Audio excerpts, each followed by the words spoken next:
Esther का साहस और बलिदान। पुराने समय की बात है। इज़राइल में एक महिला हन्ना रहती थी। वह बहुत धर्मनिष्ठ थी, लेकिन उसके कोई संतान नहीं थी। वह रोज परमेश्वर से प्रार्थना करती थी कि उसे एक पुत्र मिले। उसने प्रतिज्ञा की, हे प्रभु, यदि आप मुझे पुत्र देंगे तो मैं उसे आपकी सेवा के लिए समर्पित कर दूंगी।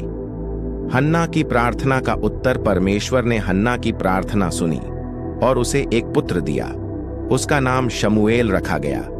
जब शमूएल थोड़ा बड़ा हुआ, हन्ना ने अपनी प्रतिज्ञा पूरी की। वह शमूएल को मंदिर ले गई और उसे याजक एली की देखभाल में सौंप दिया ताकि वह परमेश्वर की सेवा करे।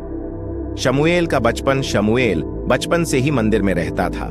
वह परमेश्वर का भक्त था और एली की सहायता करता था। एक रात जब वह सो रहा था, उसे किसी ने पुकारा, शमूएल, शमूएल। शमूएल ने सोचा कि एली ने उसे बुलाया है। वह एली के पास गया और कहा, आपने मुझे बुलाया? एली ने उत्तर दिया, नहीं बेटा, मैं नहीं बुलाया, वापस जाकर सो जाओ। यह पुकार 3 बार हुई।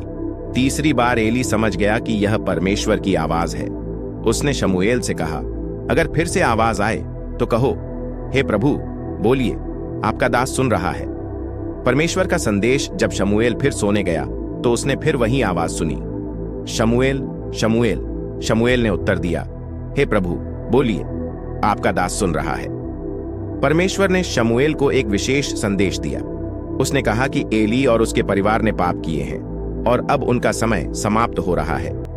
शमूएल का साहस सुबह होने पर एली ने शमूएल से पूछा, परमेश्वर ने तुमसे क्या कहा? शमूएल थोड़ा डरा, लेकिन उसने साहस जुटाकर सारा संदेश एली को बता दिया। एली ने इसे स्वीकार किया और कहा, यह प्रभु की इच्छा है, जो वह सही समझे वही करेगा। प्रेरणा शमूएल बड़ा होकर इस्राएल का महान भविष्यवक्ता और न्यायी बना।